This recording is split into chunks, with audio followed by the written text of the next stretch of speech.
Tuhan satu. Dan kepercayaan kepada Tuhan yang satu inilah, tauhid inilah, yang menjadi api yang berkobar-kobar menyala-nyala di dalam Quran itu. Dan jikalau api ini telah berkobar-kobar dan menyala-nyala pula di dalam dadanya seseorang manusia, manusia yang demikian itu menjadi manusia yang sebagai dikatakan oleh saudara Hamka,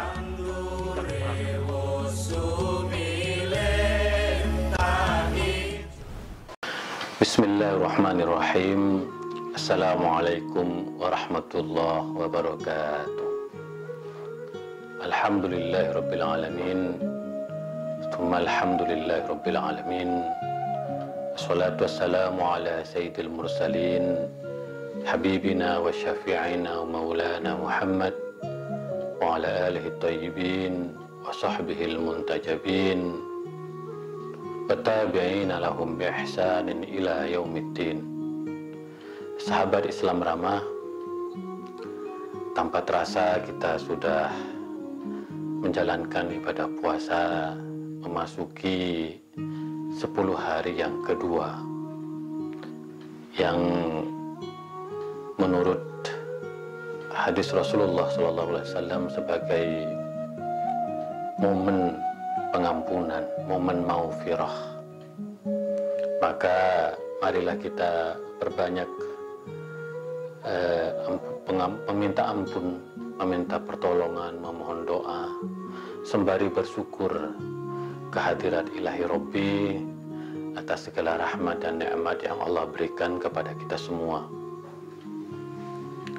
Dan syukur ini merupakan kunci kehidupan kita, apalagi di tengah pandemi yang kita semua tahu bahwa ilmuwan, pemerintah semua bekerja keras untuk menemukan vaksin, untuk memberikan pelayanan kepada warganya.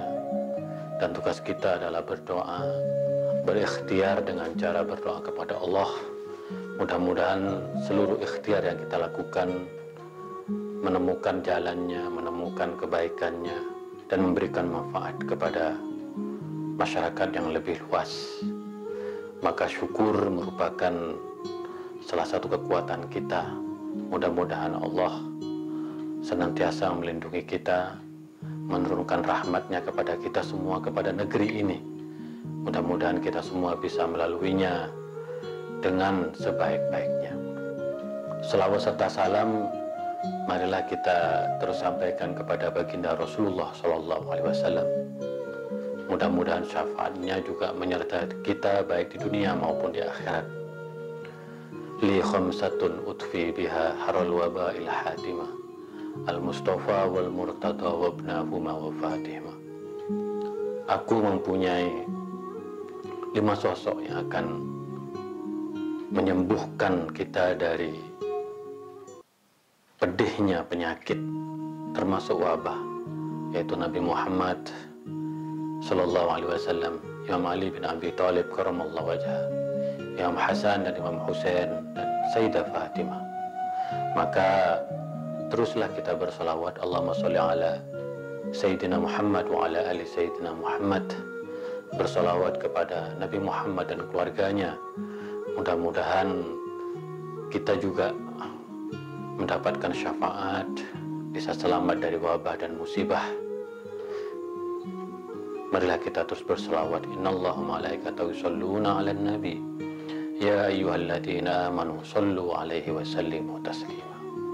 Sahabat Islam ramah, seperti biasa setiap sore menjelang buka puasa saya akan berbagi pemikiran, berbagi ilmu, yaitu ngaji pemikiran keislaman Bung Karno.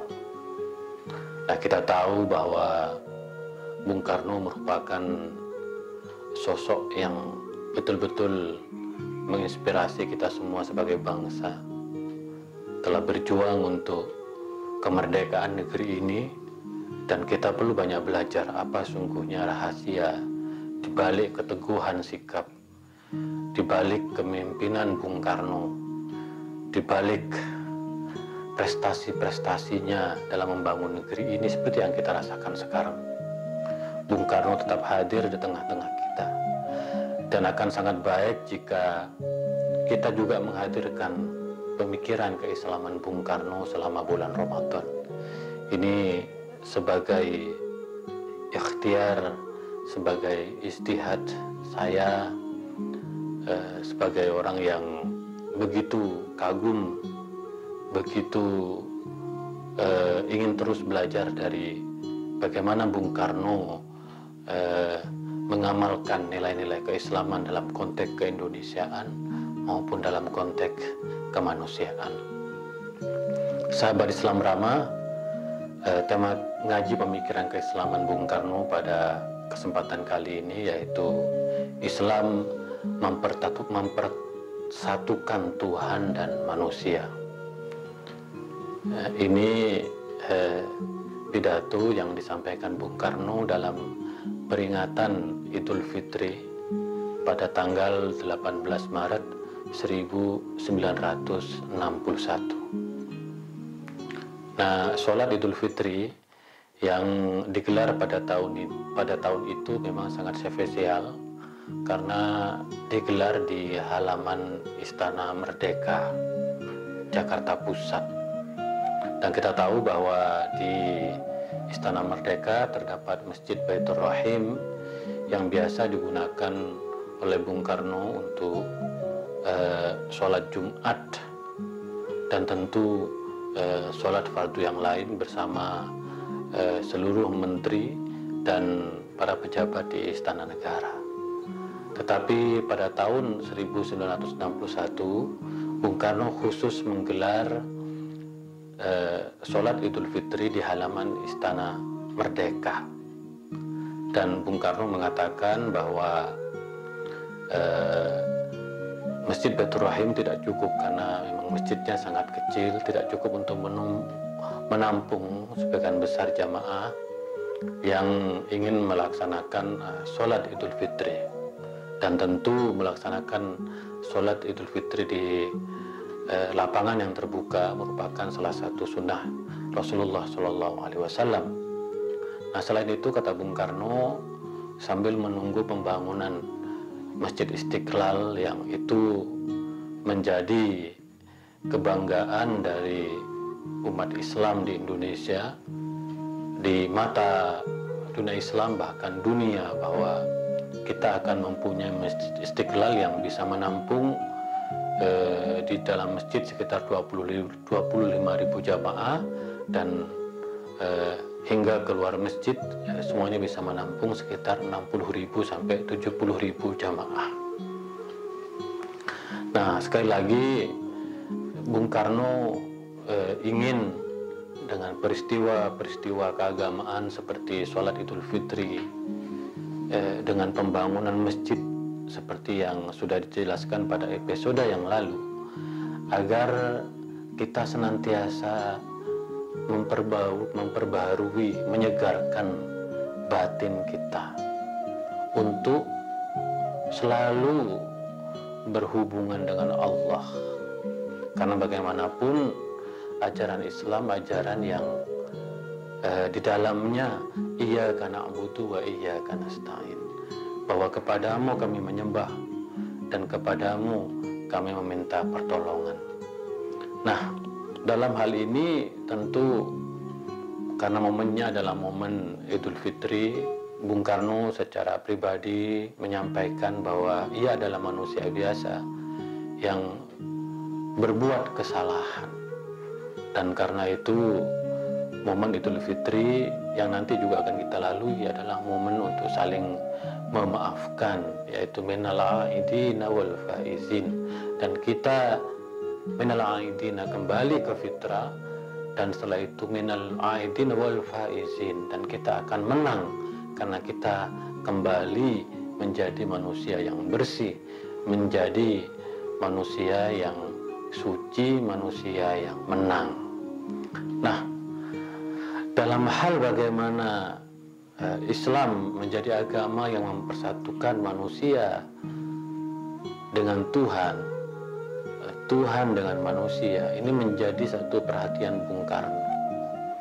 Karena Bung Karno melihat begitu banyak manusia yang hidupnya dilalui, dihabiskan dengan pencarian kepada Allah semata. Dan biasanya kita lihat pada mereka yang mempunyai kecenderungan untuk melakukan proses tajalli dalam bahasa tasawuf, yaitu bagaimana dia mempunyai keinginan yang kuat untuk bertemu dengan Tuhan, maka dia melakukan begitu banyak ritual-ritual keagamaan. Nah, Bung Karno mengingatkan bahwa Islam itu bukan hanya agama yang hablum minallah, di mana kita berjuang, berusaha, berupaya untuk melakukan perjumpaan-perjumpaan atau pertemuan-pertemuan dengan Tuhan melalui ibadah-ibadah ritual mahdoh, atau dalam tingkatan pencarian ketuhanan, di situ disebut dengan syariat, kemudian tarekat, hakikat, ma'rifat. Maka kemudian ada orang yang bersemedi, ada orang yang melakukan tahannus, hanya ingin berjumpa dengan Allah, yaitu hablum minallah. Nah, Bung Karno mengingatkan bahwa Islam di samping agama yang menitik beratkan hablum minallah, Islam juga adalah agama yang hablum minannas, bahwa ketika kita sampai ke puncak melalui hablum minallah, bahwa kita harus turun ke bawah lagi, di mana kita harus membangun hubungan di antara sesama. Maka kata Bung Karno, momen sholat Idul Fitri, sholat Idul Adha, bahkan wukuf di Arafah, ketika kita melaksanakan haji, itu momen di mana kita berjumpa dengan famili, dengan saudara, dengan handai tolan, dengan sahabat, dengan saudara-saudara kita. Maka kita punya tradisi mudik yang kebetulan tahun ini kita tidak menjalankan tradisi yang sangat luhur ini, di mana kita harus mudik bagi orang-orang yang tinggal di ibu kota, karena momen seperti Idul Fitri, Idul Adha, bahkan haji, itu memang ada dimensi ritualnya, ada dimensi hablum minallahnya. Tetapi juga kata Bung Karno, ketika kita mempersatukan dengan Tuhan, sesungguhnya Tuhan ingin kita mempersatukan di antara sesama. Bahkan bayangkan dalam forum-forum seperti Idul Fitri, Idul Adha, itu kan sangat luar biasa, bahwa mungkin di antara kita ada yang berbeda haluan politik, di antara kita ada yang berbeda haluan mazhab, bahkan di antara kita ada yang berbeda haluan ormas keagamaan. Tetapi ketika kita melaksanakan ibadah Idul Fitri, Idul Adha, maka kita sebenarnya melebur menjadi satu, menjadi hamba Allah yang betapa mengetahui dan meyakini, memahami betapa pentingnya hablum minallah, hubungan di antara sesama manusia. Bahkan Bung Karno melihat peristiwa wukuf di Arafah, itu peristiwa yang kemudian kata Bung Karno itu tidak hanya orang Indonesia bertemu dengan orang Indonesia, orang Pakistan bertemu dengan orang Pakistan, tetapi segala bangsa bertemu, yang jumlahnya sekarang bisa mencapai setiap tahun 2-3 juta. Itu pertemuan, perjumpaan antar manusia yang paling besar. Di samping kita melihat ada pertemuan di dalam peristiwa Arba'in, di dalam tradisi Ahlul Bait, yaitu di Karbala, dan kebetulan saya juga alhamdulillah sudah ikut peristiwa Arba'in di Karbala. Nah, intinya ingin mengatakan bahwa dalam peristiwa ritual hablum minallah itu ada peristiwa hablum minan nas. Maka oleh karena itu kita sebagai umat Islam jangan lupa bahwa kalau kita beribadah kepada Allah, pada akhirnya kita juga akan hidup dalam dunia yang nyata. Dunia di mana kita akan berjumpa dengan sesama manusia, dan disitulah kita harus betul-betul mempunyai satu etika, satu prinsip nilai empati, nilai simpati.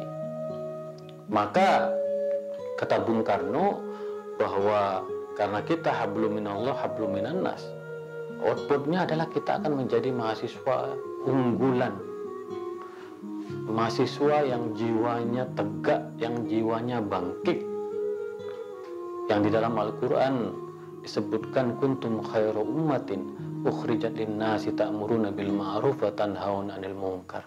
Pada akhirnya kalau kita hablum minallahnya bagus, hablum minan nasnya bagus, maka kita akan menjadi khairu ummah, sebaik-baiknya umat.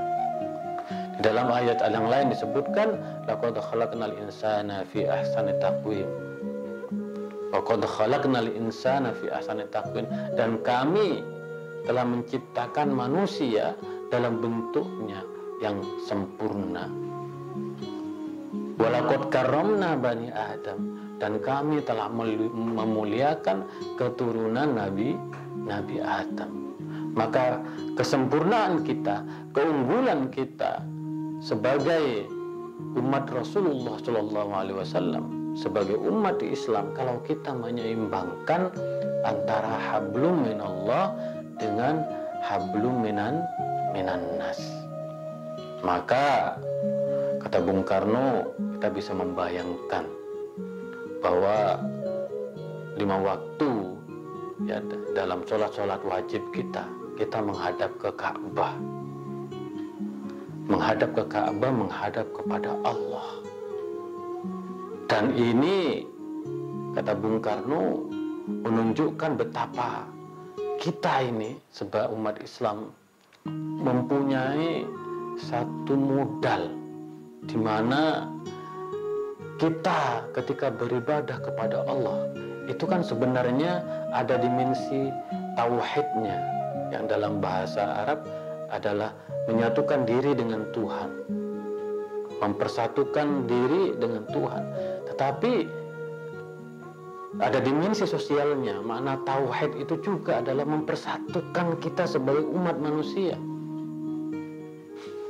Maka Al-Imam Al-Asy'ari mengatakan kepada kita, siapapun yang beribadah menghadap kiblat, maka tidak boleh untuk mengkafirkan, apalagi melakukan kejahatan semacam pembunuhan.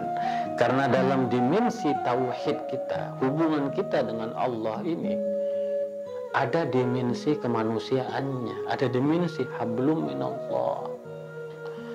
Maka di dalam suratul Fatihah disebut alhamdulillahi rabbil alamin. Ini ayat yang selalu digunakan oleh Bung Karno. Segala puji Allah Rabbul alamin, bahwa Allah itu adalah Allah yang kita definisikan Rabbul alamin, adalah Tuhan bagi semesta alam, Tuhan yang betul-betul hadir di tengah-tengah kita untuk memberikan keberkahan, untuk memberikan perlindungan kepada kita semua. Maka tugas kita, kata Bung Karno, adalah hablum minan nas. Mari kita sebagai sebuah bangsa harus saling memaafkan. Karena bagaimanapun pasti ada kesalahan yang dilakukan oleh pemimpin terhadap warganya. Bung Karno meyakini itu, bahwa dia sebagai manusia biasa pasti ada kesalahan yang dilakukan terhadap warga yang dipimpinnya. Tetapi sebaliknya, kata Bung Karno, pasti juga ada kesalahan yang dilakukan oleh warga terhadap negaranya. Maka hablum minan nas yang diterjemahkan dengan sikap saling memaafkan ini akan meningkatkan kualitas bagaimana hubungan kita dengan Allah dan hubungan kita di antara sesama, yang pada akhirnya akan melahirkan satu sikap percaya dan patuh kepada negara. Karena bagaimanapun Bung Karno mengatakan untuk memimpin negara diperlukan partisipasi, diperlukan kepercayaan, diperlukan kepatuhan warga terhadap pemimpinnya. Karena hanya dengan itu maka akan timbul satu kebersamaan antara pemimpin dengan warganya, antara warganya dengan pemimpinnya. Maka di sini sekali lagi Bung Karno meminta kita harus mempunyai hati yang tulus, harus tunduk dan patuh kepada Allah. Kita ini, kata Bung Karno, bahwa Rasulullah itu selain sebagai nabi yang menerima wahyu, Rasulullah juga adalah sosok yang gagah, sosok yang menjalani kehidupan lahiriahnya itu dengan penuh optimisme, dengan penuh jiwa yang tegak. Maka belajar, sekali lagi belajar dari Rasulullah SAW, kata Bung Karno, kita harus mengagungkan Allah, kita harus memuliakan Allah. Allahu Akbar, Allah Maha Agung, Allah Maha Besar. Dan cara memuliakan Allah itu yaitu dengan betul-betul mempersiapkan diri untuk berperan di kehidupan nyata, untuk menjadikan hablum minallah, hubungan kita di antara sesama, dalam baik itu dalam konteks bernegara, hubungan antara warga dengan pemimpinnya, hubungan antara warga dengan warga yang lain, itu betul-betul mempunyai persiapan lahir dan batin, sehingga kehadiran kita sebagai umat Islam betul-betul membawa kemaslahatan, betul-betul membawa manfaat bagi umat dan negara.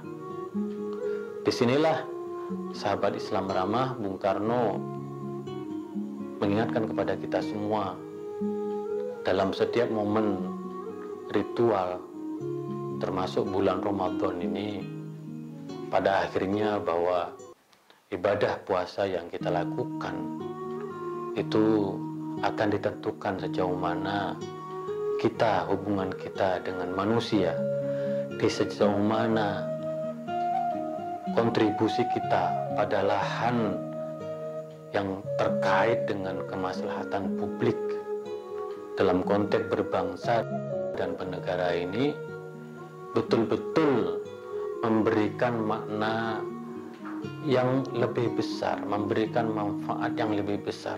Khairun nasi anfa'uhum linnas, bahwa sebaik-baik manusia adalah yang memberikan manfaat bagi manusia yang lain. Maka seluruh ibadah yang kita lakukan, outputnya, hasilnya adalah kemaslahatan. Tasarruful imam ala ra'iyah manutun bil maslahah. Begitu lebih-lebih pemimpin, bahwa pada akhirnya ibadah para pemimpin kita akan ditentukan sejauh mana pemimpin-pemimpin kita mampu mewujudkan kemaslahatan bagi orang banyak. Maka di tengah pandemi ini kita berharap para pemimpin betul-betul bekerja, beramal, berbuat sebaik mungkin untuk melayani, membantu, menolong mereka yang terdampak dari pandemi. Karena disitulah bahwa amal-amal ibadah kita itu akan betul-betul bernilai kalau hablum minallah kita mampu dibuktikan dalam amal-amal hablum minan nas. Dan kita insya Allah umat Islam akan menjadi umat yang terbaik, akan menjadi umat yang mulia, akan menjadi umat yang unggulan kalau kita betul-betul menunjukkan karya-karya nyata kita dalam kehidupan sehari-hari. Bung Karno telah mengingatkan kepada kita bahwa setiap ibadah yang kita lakukan pasti ada dimensi sosialnya, pasti ada dimensi perikemanusiaannya, pasti ada dimensi humanismenya. Disitulah pentingnya agama agar terus dijadikan sebagai kekuatan moral, kekuatan etik yang dapat membangkitkan kepercayaan diri, yang dapat membangkitkan motivasi kita untuk terus berbuat kebajikan bagi orang lain. Sahabat Islam lama, Islam betul-betul menjadi kekuatan kita. Islam betul-betul menjadi pedoman hidup kita. Islam betul-betul menjadi inspirasi kita. Dan karena itu teruslah menggali apinya Islam, bukan abunya Islam. Bung Karno selalu mengingatkan kita ada dimensi-dimensi hazanah yang luar biasa di dalam Islam yang harus kita ambil, di mana keseimbangan antara hablum minallah dengan hablum minan nas akan menjadikan kita sebagai manusia unggulan, manusia yang terus berbakti, manusia yang terus kehadirannya memberikan manfaat bagi orang lain, lebih-lebih dalam konteks berbangsa dan bernegara. Karena bagaimanapun pikiran-pikiran Bung Karno ini lebih diletakkan sebagai pemimpin revolusi, sebagai pemimpin negara. Dan karena itu negara yang dihuni oleh sebagian besar penduduknya umat Islam harus berperan penting dalam transformasi sosial, harus berperan penting dalam perubahan-perubahan di berbagai sektor kehidupan.